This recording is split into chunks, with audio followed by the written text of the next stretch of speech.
ಎಲ್ರಿಗೂ ನಮಸ್ಕಾರ. ಇವತ್ತು ಸೋರೆಕಾಯಿ ಫ್ರೈನ ಮಾಡೋದು ಹೇಗೆ ಅಂತ ಹೇಳ್ತಾ ಇದ್ದೀನಿ. ಒಂದು ಸೋರೆಕಾಯಿನ ತಗೊಂಡು ಮೇಲಿನ ಸಿಪ್ಪೆಯನ್ನು ತೆಗೆದು ಅದನ್ನು ಸಣ್ಣಗೆ ಹೆಚ್ಚಿಟ್ಕೊಳ್ಳಿ.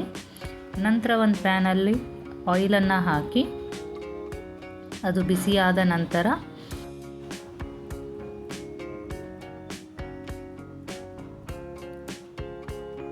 ಎಣ್ಣೆ ಬಿಸಿಯಾಗಿದೆ.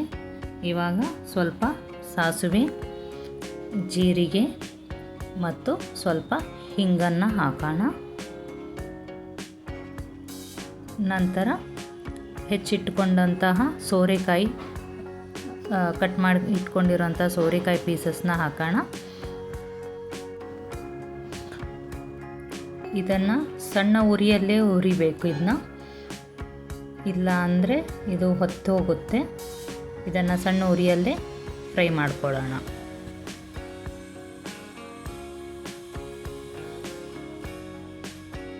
ಇದು ಆರೋಗ್ಯಕ್ಕೆ ತುಂಬ ಒಳ್ಳೆಯದು. ಇದು ಫ್ರೈ ಭಾಳ ಚೆನ್ನಾಗಾಗುತ್ತೆ. ಪಲ್ಯಕ್ಕಿಂತ ಫ್ರೈ ತುಂಬ ಚೆನ್ನಾಗಾಗುತ್ತೆ ಟೇಸ್ಟು. ಇದನ್ನು ಸ್ವಲ್ಪ ಹೊತ್ತು ಮುಚ್ಚಿ ಇಡೋಣ. ಇದು ಒಳಗಡೆನೆ ಬೇಯುತ್ತೆ. ಮಧ್ಯೆ ಮಧ್ಯೆ ಸ್ವಲ್ಪ ಪ್ಲೇಟನ್ನು ತೆಗೆದು ಅದನ್ನು ಕೈಯಾಡಿಸ್ತಾ ಇರಬೇಕು, ಇಲ್ಲಾಂದರೆ ತಳ ಹತ್ತುತ್ತೆ. ಇದಕ್ಕೆ ಇವಾಗ ಸ್ವಲ್ಪ ಉಪ್ಪನ್ನು ಹಾಕೋಣ. ರುಚಿಗೆ ತಕ್ಕಷ್ಟು ಉಪ್ಪು,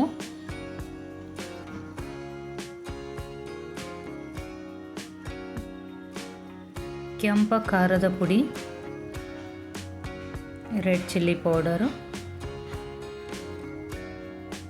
ಜೀರಿಗೆ ಪುಡಿ ಸ್ವಲ್ಪ ಹಾಕೋಣ. ನಂತರ ಇದಕ್ಕೆ ಸ್ವಲ್ಪ ಅರಿಶಿಣ,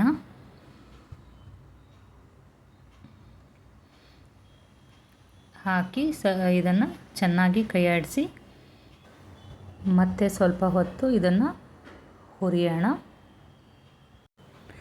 ಸೋರೆಕಾಯಿ ಆರೋಗ್ಯಕ್ಕೆ ತುಂಬ ಒಳ್ಳೆಯದು.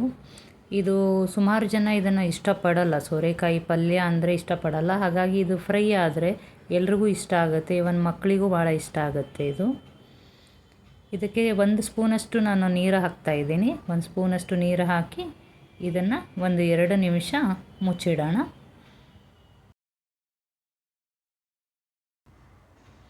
ಇದು ಬೆಂದಿದೆ ಇವಾಗ. ಸೊ ಇದಕ್ಕೆ ಸ್ವಲ್ಪ ಪಲ್ಯಕ್ಕೆ ಹಾಕುವಂತಹ ಮಸಾಲೆ ಪುಡಿನ ಮನೆಯಲ್ಲೇ ಮಾಡ್ಕೊಂಡಿರೋಂಥ ಮಸಾಲೆ ಪುಡಿಯನ್ನೇ ನಾನು ಹಾಕ್ತಾಯಿದ್ದೀನಿ. ರೆಗ್ಯುಲರ್ ಪಲ್ಯಗೆ ಯೂಸ್ ಮಾಡ್ತೀವಲ್ಲ ಅದೇ ಮಸಾಲೆ ಪುಡಿ.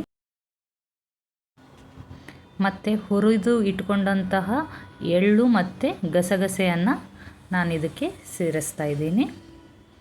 ಇದನ್ನು ಸ್ವಲ್ಪ ಹುರಿದಿಟ್ಕೊಂಡಿದ್ದೀನಿ, ಎಳ್ಳು ಮತ್ತು ಗಸಗಸೆನ. ಇದು ಸೋರೆಕಾಯಿ ಫ್ರೈಗೆ ಇದು ತುಂಬ ಚೆನ್ನಾಗಿರುತ್ತೆ, ಎಳ್ಳು ಗಸಗಸೆ. ಸೊ ಇದನ್ನು ಸ್ಕಿಪ್ ಮಾಡಬೇಡಿ. ಇವಾಗ ರೆಡಿ ಆಯಿತು ನೋಡಿ. ಇದಕ್ಕೆ ಸ್ವಲ್ಪ ಧನಿಯಾ ಹಾಕ್ತಾಯಿದ್ದೀನಿ. ಇವಾಗ ರೆಡಿಯಾಗಿದೆ ಇದು. ನೀವು ಟ್ರೈ ಮಾಡಿ ಹೇಗಿದೆ ಹೇಳಿ. Thank you so much.